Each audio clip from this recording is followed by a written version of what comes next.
Hello and welcome to the podcast. I'm Rich Harshaw, Level 10 contractor. I am the founder, CEO. I'm the author, and as Chris is probably about to say, the head janitor. Chris is with me here today. He is from Improvifi. This is a finance company that services the industry. He's the founder and CEO and head bottle washer and janitor for Improvifi. And I'm really excited to have him on because I don't know. I'm going to say this as kindly as possible. I'm not a huge fan of finance companies in the industry, comma, I'm a massive fan and proponent of financing. And to find a finance company that can actually take the side of the contractor is very refreshing. And that's what you're about to find here. That's why I've invited Chris. Chris, welcome to the podcast. Appreciate it. What an intro, man. Good cop, bad cop, right? Like, hey, I don't like these guys, but I do love them. It just, I Yeah, love it. It's well, great. also just found out that I live as the crow flies about 4 miles from Chris. As driving goes, it's about 45 minutes. You to go all the way around a mountain. But Yeah, and uh, what's the height of that mountain? 16,000 feet or something? not quite that much. It's 11,600. Well, it looks It's pretty about steep to me when we drive by. well, it's about a mile from the base to the peak, Yeah. Yeah. 5 or 6 thousand feet. But yeah, we're out here in beautiful Utah. The weather is great today. The winter is over, and we're here to talk financing.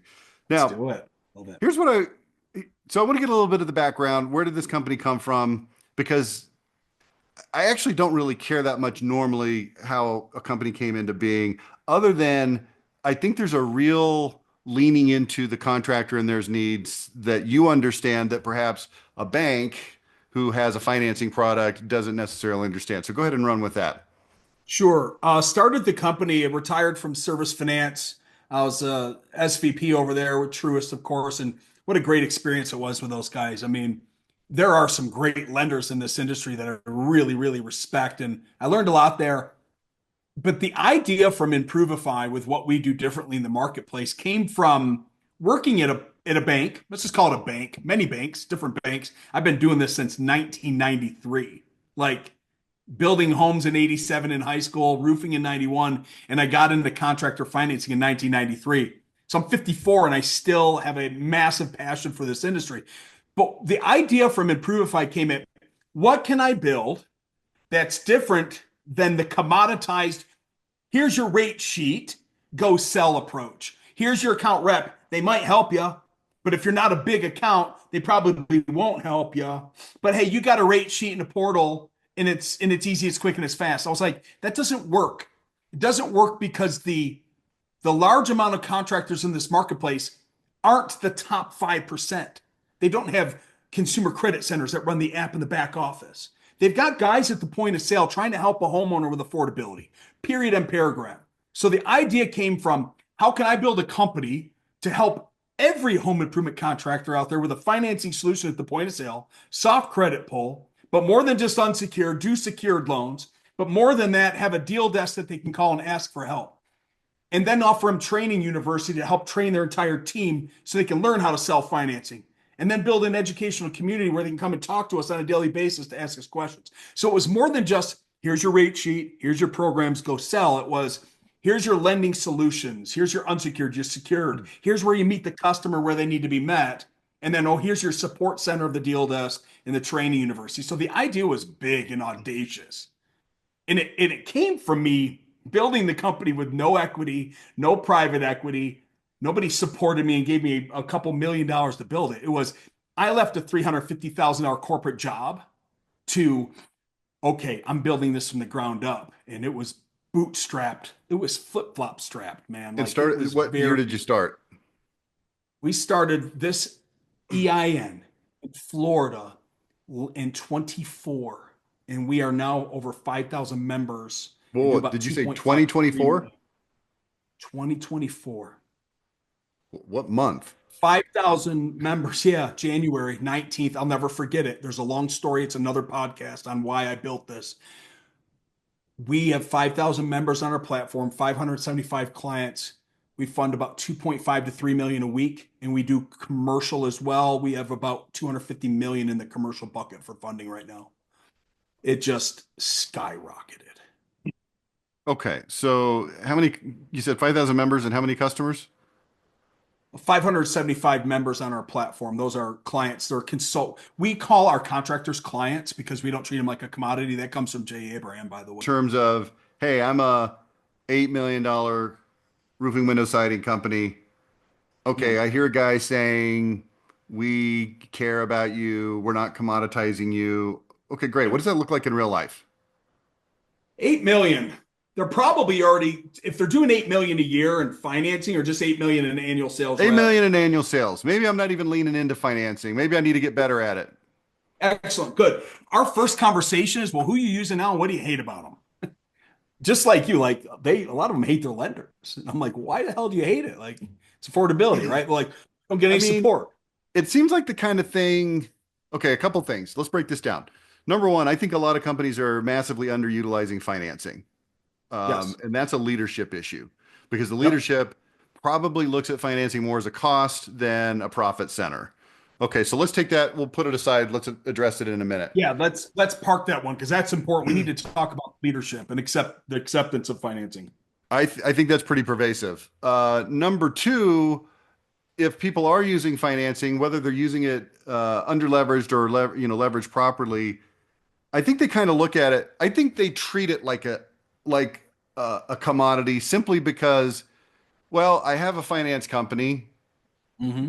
We can do deals pretty easy. It's built into our software, whatever, our tech stack.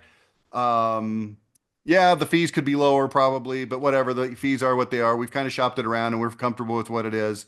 And okay, now this is one less thing I have to worry about. So I don't ever really have to worry about that again. So there's my finance company that just sits over there, takes deals, and I don't really have to think about it. So there's the two things. One is underutilization, probably leadership issue. Number two is, okay, because your question is, what do you hate about your finance company? And I think a lot of companies go, I don't know, we just use them and they're fine. I don't, they're probably fine. I don't know. Because they have no KPIs, reporting, and metrics to do that. So on a quarterly basis, I provide KPIs, metrics, and reporting because if it's not measured, it can't be changed or helped, right? So if you don't know what your approval rates are, you don't know what your debt to income, your FICO ranges are, your average funding ratios, then how do you make any adjustments to know if you have a good program or a bad program, right? So that's something super important is for us to deliver quarterly reports and weekly reports and bi-weekly reports to show them on their funding activities and their approvals. So they don't have the data and they're not measuring the data and the metrics. Number one. So Number what two, does that look like in real life? So maybe yeah, I'm getting fewer approvals than I should be for some reason, or what? yeah, real life scenario. Your guys ran 10 jobs this week and you only got two approved. So my team can go in, pull the reports and go 10 deals, two approved. But wait a minute, six of them had a 790 plus FICO. I look at the DTI and I see that the DTIs are high. This means this. It could have gotten approval if we put the income in properly onto the app saying total annual gross household income. So it's a coaching call. Hey, John, now we're going to leadership. John, you're the sales manager for the team, man. Listen, I told you in our training, it's total annual gross household income of all occupants in the home under $50,000 stated. Your team has seven approvals that you could have had here that are declines in your portal. Did we miss that in training? Can we do another training? Can we teach them to go back? Can we pick up the phone and call the customers and have them rerun the app and put total annual gross household income? And then boom, approval, approval, approval, approval. So that is a situation where your leadership has to buy into the fact that this is not something that's just brought up at the point of sale after you've presented price. It's offering financing early, always, and often in everything that we do, from marketing to prospecting and everything, to the offer to the pitch to the blah, blah, blah, to the leadership buying into training your team weekly on how to handle obstacles and objections, using the scripts and buying into the whole thing. So it's KPIs, measuring data, and it's leadership buying into the fact that financing isn't mentioned after you've presented a price. It's mentioned prior to release the price look of what, $25,000. I don't have that money. No, it's not 25. It's Okay, 190. so let's dig into this a little bit.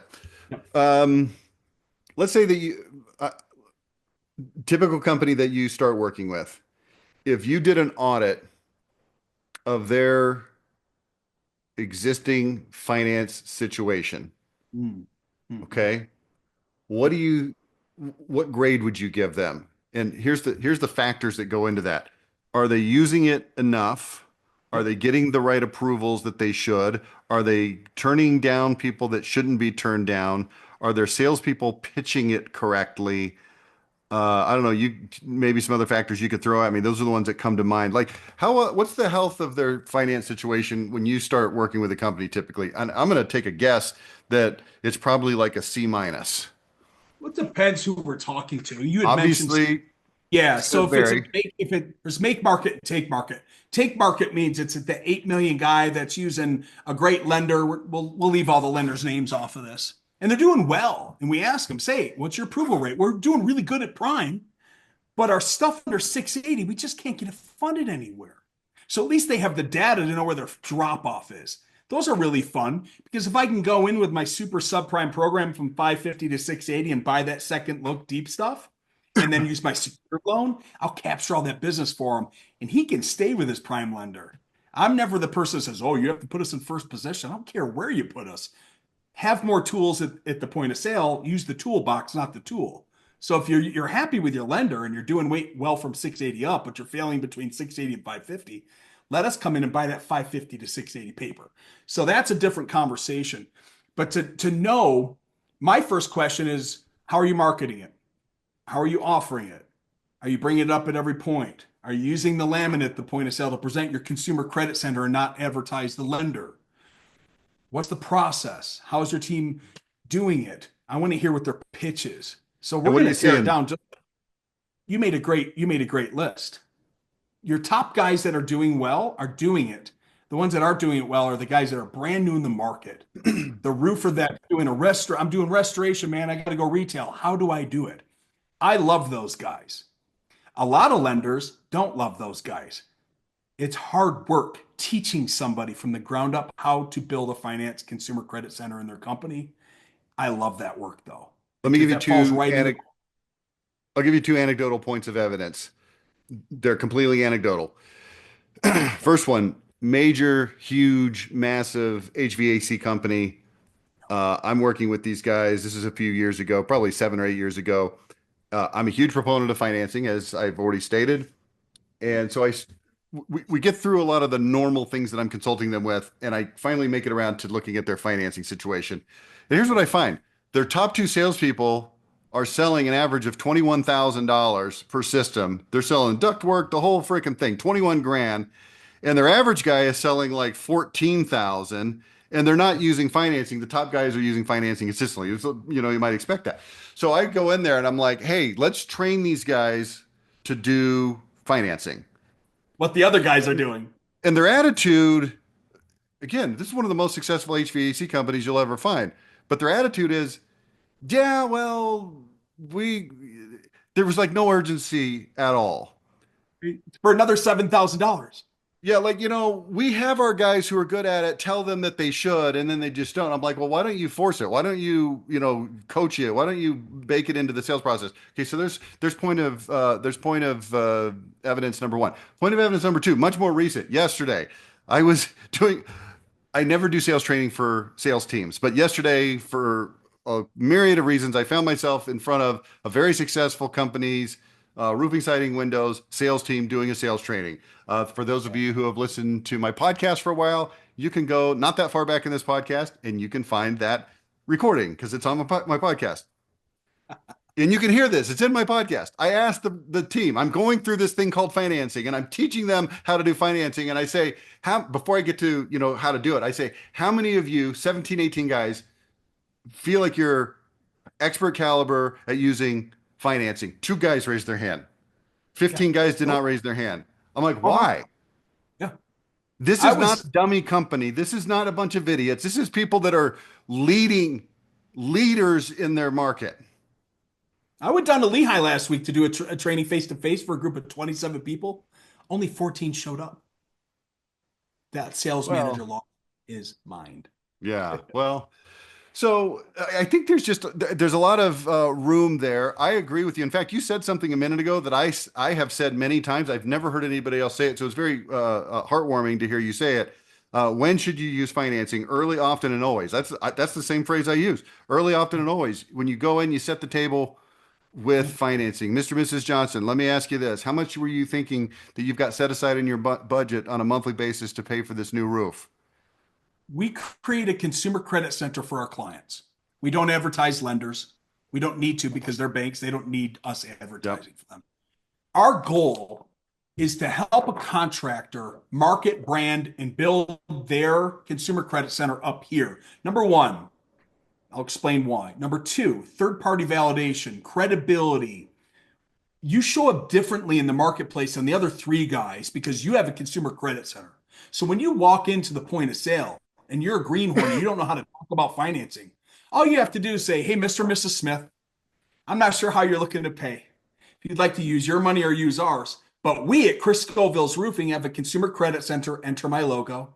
A lot of our clients really lean in on the 12-month same as cash. Some of our clients like a low monthly payment option with no prepay. Out of these two options, what sounds more interesting to you? I don't sell, I don't pitch. I just ask a question. Hey, look, you want to do business with us, right? Yeah, cool, good. How are you looking to pay? You want to use your money or use ours? Oh, you want to use ours? Great. Here's how other people in our neighborhood have done it. Scan the QR code, soft credit pull, instant approval. Now we make a buying decision. Wow, congratulations. High five. You've got approved at $50,000 on this $25,000 home improvement. We were just looking at option A, but man, we could really do option B and C. Good, better, best. Best, better, good. Enter the upsell, cross sell. Slide the slider, show them a payment differential between $25 and $39, and let the wife decide to buy the best because she never wants the basic unit anyway. Early, always, and often in everything that we do, it's presented and we allow the options. And what we also say is this: we meet our customers where they'd like to be met. And that just simply means, how do you want to pay? We're going to make it painful or we'll make it unpainful. How do you want to do it? Write me a check, or would you like a payment solution that can help you with affordability? Period. Yeah, the company yesterday, this was them telling me. I wasn't fishing for information. They gave it to me. They said that the finance deals versus the unfinanced deals that come into their company, remember, only 2 people out of 17 raised their hand, double, double. That's the highest I've heard, actually. Yeah. The finance deals are literally twice as much money, and yet there's still no urgency to push the financing. Rich, to that point, real quick, really great deck guy. You probably know him. Anyway, he's up north. He took off, this is so cool. He took off his 5% cash discount off of his estimate because he busted his sales guys pushing to the close, giving a cash discount. When he took it off his estimates, his decks went from 30 to 63 because people weren't concentrating on the cash discount and spending their money. They were concentrating on the low monthly payment option to buy the deck that they really wanted. I mean, mind-blowing consulting. The worst thing that guy ever did was offer 5% cash discount is another way to tell that story. Oh, I know. But hey, he found it out for himself. But he didn't know that his sales reps were leaning in on it. So the sales reps were leaning in on it because they were uncomfortable and they didn't know how to close. And they were like, I'm going to save this guy money. I'm only going to give him a $30,000 deck. But then he found out that that's why they were pushing for the low tickets. Took it away. Boom. 73, 63, 68, approval. And the people are buying the decks that they actually wanted. The consumers weren't looking at, oh man, I only can spend $20,000.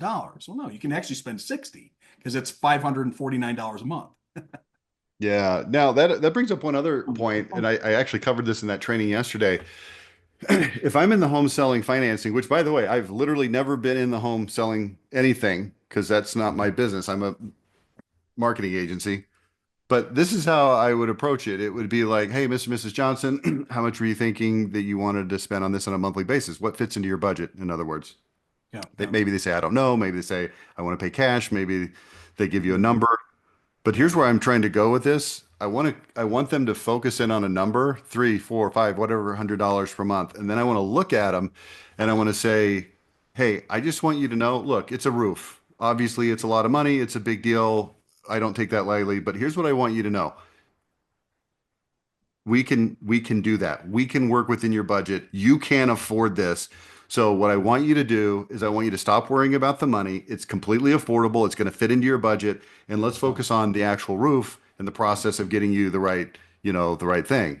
And so now they're sitting there during the entirety of the meeting instead of wondering, hey, this big number is going to come. I wonder if I can afford it. And they've got sort of this anxiety and stress that's building. I'm trying to diffuse it right from the beginning. Hey, great. $400 a month, 100% we can work within your budget. This is not going to be a problem. Yeah. We call that the pregnant pause, right? When they write the cost of the estimate and the customer's staring at that big number. But if we can reduce it to 12 Yeah. month, 18 month, same as cash or low monthly payment option, it's a lot more to digest, a lot easier to digest. They have to buy it, right? They need to buy this thing. They want to buy this thing. All we have to do is get to the price and then they can buy it. So if we can remove that pain point, it'll make it easier for them to buy. So Okay, so that's here's funny. what I want So to. you're in the marketing world. Yes, Are you marketing finding agency. that are you finding that more of your contractors want to promote, advertise, discuss, do the organic VSL? Hey, we just helped this person out with this. Are they leaning in more on that in marketing now from the approach of the offer and the call to action?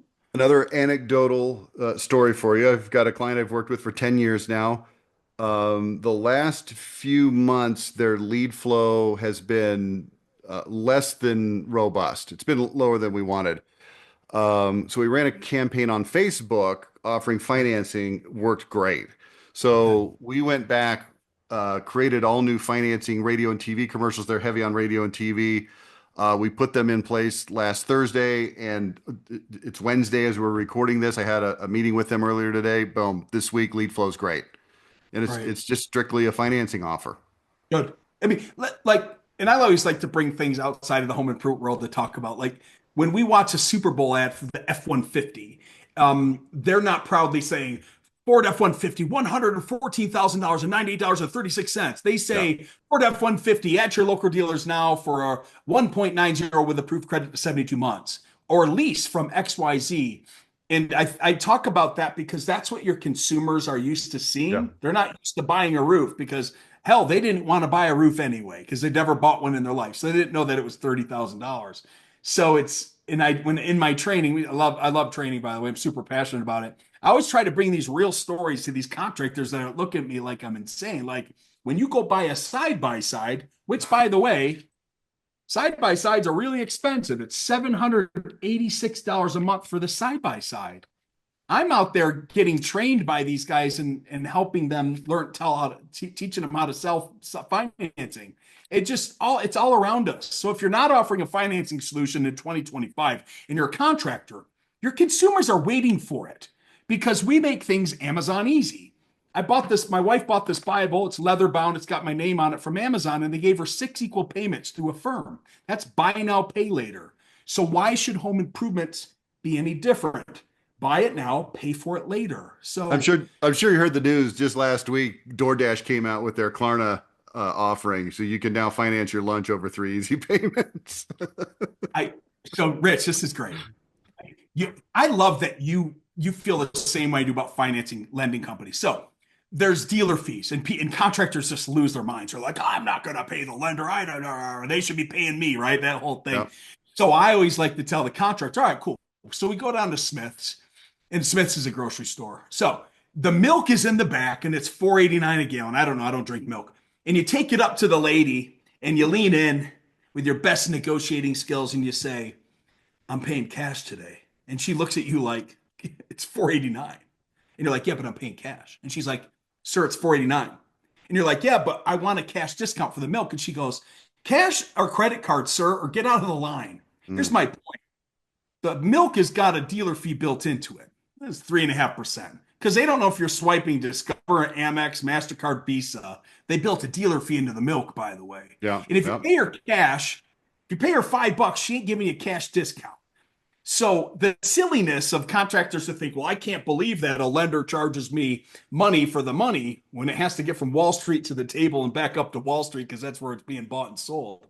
We have a whole huge training session on margin integrity and how to build in a proper dealer fee and zero cost averaging between X and Y so we maintain our profitability and we don't lose money by offering financing. I mean, my dealer fees are only a 2% flat dealer fee anyway, but there's some lenders out there that are really awesome, that have high dealer fees, 10, 12, 15. I've seen some crazy stuff.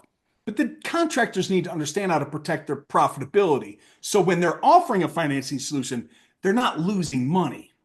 That's super important for contractors to understand that are watching this. Like, there is a way to protect your profitability. It's called margin integrity, that you should really ask your lender to help you with that. Well, let's run through it for a minute. So if I'm the deck company and I'm selling a $63,000 deck Mm. on a, let's say, 10-year payment program, what is that going to be? Like 6.99 or something, maybe for a 10-year debt homeowner? program for a prime credit is like 8.49 up to a 20-year right now with a 2% flat dealer fee. Okay, so 8.5%. Okay. Yep. And what am I paying as a dealer, as a Dealer contractor? fee dealer fee is 2% on that. So you just build $200 into the project. So you sell the job for $10,200. Okay, so And the $63,000. You're saying my fee wait, is I'm sorry. I missed the numbers. What's the contract number? $63,000. I'm the deck guy now. Okay, So 63,000. I'll so give you a payment 2% is factor. 1260, right? Yep. Yep. So add that 60, call it $65,000. Multiply that by 0.0085. So 85 payment factor. No, no, So no. 85. I'm the contractor right now. The only thing I care about is how much is it coming out of my pocket. Oh, nothing, because you don't ever, it never comes out of your pocket. You build a 5% margin into the cost and you go out and sell because cash equals credit. You don't have a I, special place for financing and a okay, special. well, that's easy to say, but that's not how a lot of these guys think, right? These guys are just going to look at it going, I'm going to pay you a percentage and I don't like it. So all I'm trying to establish is what is the percentage that's going to you on a $63,000 deal? Is it 2%? Two. 2%. Okay, so it's $1,260. My trusty calculator here.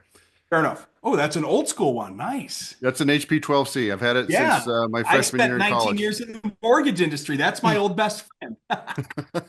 Very few people know how to use it. So here's the point. This is the point that I would like to make because I heard you loud and clear, Chris. You said build it in, all of these things. I agree with you. That's good. But I'm going to take the position, forgive me, audience, for saying this. I'm going to take the position of the stupidest, most ignorant contractor who looks at whatever I'm paying you as money out of my own pocket. That's the Yep. position I'm going to take right now. Perfect. Let's take that. $1,260. Yeah, well, guess what? You just sold that deck for 63 freaking $1,000 instead of $30,000. Let's assume that that's an extreme situation, which it's not, but let's assume because you're the stupid ignorant guy, it's Can I ask a actually question? I got to ask a hold question real on. quick. Let me finish Okay. ranting. From 40 to 63, it's a $20,000 increase. If your margin is even reasonable, you're making money, dummy. That was my question. What is the margin? You're making money. If you got a gross margin of 50%, forget Okay, about the gross perfect. margin for a second. Let's just say your net, well, we have to look at your gross margin. If your gross margin is 50%, on that extra $20,000, you just made $10,000 gross margin, which isn't really true because it's probably a disproportionately high amount of gross margin on the upsell portion of this. 30, 10. You upsold a job from 30 to 60 and Yeah, paid $1,200 and you doubled your margin, doubled your growth. there's no If you did, excuse for if you this. didn't offer the financing, you would have either lost the job or they wouldn't have upsold from the 30. I mean, There's, that's the real, you can, or just use our secured loan that has no dealer fee. We have zero dealer fee on the secured loan solution at the point of sale. You can slice and dice this any way you want. There's Yeah. no way that you can build a case that says that this costs you money. It only makes you money. I've believed that since 2005 when I got heavily into this. The first financing company that I dealt with was GE Capital, who I think Oh my became God. something else. Synchrony. Yeah. And they had stats on this and they showed me the stats. They were like, if we use 0%, the the sale goes from 5,000 to 7,000. I'm making up numbers. I don't remember what they were. And if we use as low interest long term, it goes up even more. And I was like, man, this is real numbers, and this is stupid if you don't understand this and do Yeah, this. I on my other screen, I just did a in my training. This is a zero cost average scale, breaking down 100 jobs, cash jobs, fixed interest rate, promotional jobs, credit card jobs, showing a contractor that if he just built a 5% margin, that they'd make an extra $35,000 a year just on a 10,000. Like, I'm a geek. I run these metrics and send this to people going, this is why you want to do it this way. And they're like, oh, that makes sense because I have to show people the And numbers. and I'm building the case that says, great, awesome. And even if you don't do what you just did, you're still making more money. Even if Yeah, you don't build in extra margin for it, you're still making more money. There's no way you can lose on this. Okay, so here's what I want you to talk about now, because this is really yeah, cool sure. stuff. And look, we were having a little chat before the podcast, and I said I've worked with a bunch of finance companies, and they're nice people. And there's a few that I actually do like. So I don't want to lump all finance companies in, but a lot of these finance companies that are more like a bank, okay, like the bank, and then they're selling directly to the contractors. They're so hard for me. They're so hard to work with. They make terrible partners. They don't participate. They treat it like everything is very transactional. There's no relationships being built with me as a partner or with their customers, and certainly not with their customers' customers. And you guys do some things in terms of some tools that you have availability, some community that you make available, some training that you make available. I want you to speak to that. So, Sure. getting out of the nuts and bolts of, hey, we've got a better platform and our rates are better and all those kinds of things, which are awesome. Talk about the community and what you're doing for your contractors because it's really uniquely different. It is. It's a three-prong effect. When we bring a client on, just like you bring a client on at level 10, you interview them, you ask what their pain points are, you determine from there if you've got enough value to give to them, and they're going to meet you and do the work because you're not going to bring anybody on that's not going to do the work, right? So we're the same way. We meet people, we ask them questions, we make sure that we have a good partnership. Okay, great, we decide to move forward. It's a three-prong effect. It's lending solutions, not solution, meaning it's not just a rate sheet that's thrown at you and here you go sell. And man, you better be a top performer, or else we're never going to call you or train you or help you. The next thing that we do is offer a training university and support. That's Wednesday live trainings. We have a community. We built an entire university and school. And to that point, Rich, we just don't have the salespeople come in. We have the leadership come in, the sales managers, front desk Becky, front desk Tommy, because I want them to be advocates of financing to tell people about the special spring promotion. So when Tommy Boy comes out at 5 today, make sure you ask him about our special promotion that we have going on. So when Okay. Tommy shows up, he says, hey, I know Becky probably mentioned this earlier, setting up the appointment, but we have a special spring promotion. So we're tying the front desk in. That's the early, always, and often part. To Tommy saying, hey, did Becky tell you about what we got going on? Okay, good. And then the third prong that we have is the deal desk and support, meaning a client success manager that is married to the account. They are the troubleshooters. They are the ones that tap you on your shoulder every 2 weeks to say, hey, do you need anything? Hey, have you hired anybody? And then we have the deal desk, which is part of the support system, which is the old fashioned Chris Scoville system to pick up the damn phone and call us and ask us if you need help. Um, GCCS up in Colorado had an $80,000 home improvement. Rich, he had an ex VP from Bank of America that he was selling to. Real nice guy. Called me. I happened to be the lucky guy that picked up the phone. Our entire team has these phones. I happened to be the lucky guy that picked up the phone to talk to him. Real nice guy from Bank of America. All he needed was this. He needed the 18-month, same as cash hybrid loan that we have that rolls over to 20-year, explained to him. Because Rich is a contractor. He owns a roofing and siding company, windows and doors. He didn't know how to explain the 18-month deferred that it rolls over and the interest rate. Like, he didn't know this stuff. So I'm talking to the great guy from Bank of America. He goes, well, thank you. In his English accent, he was from England or something like that. He's like, thank you very much. We appreciate you. We're all set. Thanks. Hung up and signed the deal. So I think about that $80,000 deal a lot. Rich likes us. He's the owner of that company. Why? Because we picked up the phone and we helped talk to his customer to close a deal for him. I would be Yeah. hard Amazing. pressed. It'd be hard pressed to find, and I'm not talking, I love all the lenders out there. I love the people that I compete with. I have a great camaraderie with all of them. I've been in this for 31 years. They probably hate me. I don't care. But we pick up the phone. We go on another level because I want my clients at the end of the year to go, holy cow, we hired you. We paid you money. We're not free. Free. If you don't work with anybody that's free because that's all you're going to get is free. We worked with you. We hired you. We took the chance. We've gone through your training. You've supported us. And my gosh, our numbers went from 1 million to 3.5 and we financed 1.7 million this year. Thank you, Chris. That's all I want at the end of the year is to make their customers happy. So That's the big difference. It's the three-prong effect. It's great Right. lending solution, Let, plural, training, let, and support. I want you to touch on number two a little bit more because you said Yeah, something that I understood, but I don't think a lot of people listening understood. You said you have a school community, which people heard and thought, oh, we have a community that's like a school, but that's not actually what you mean. You mean there's a talk about this platform. It's the Alex Hormozy platform called School with yeah, a K, Skool. Talk about it. Tell me what it is and what people can get from it.